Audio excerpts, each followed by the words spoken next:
Sumqayıt şəhərində yaşlı kişi gözətçisi olduğu binadan yıxılaraq ölüb.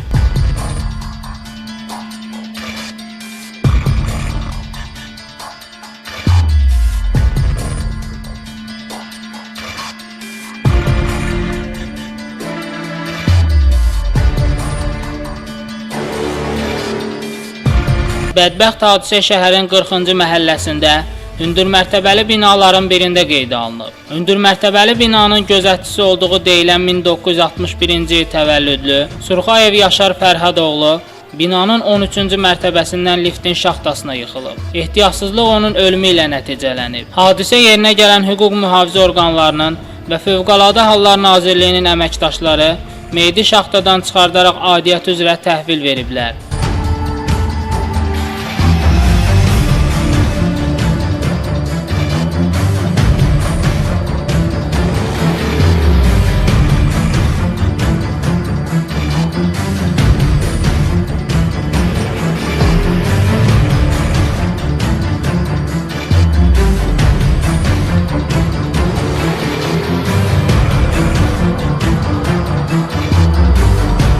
Faktla bağlı araşdırma aparılır.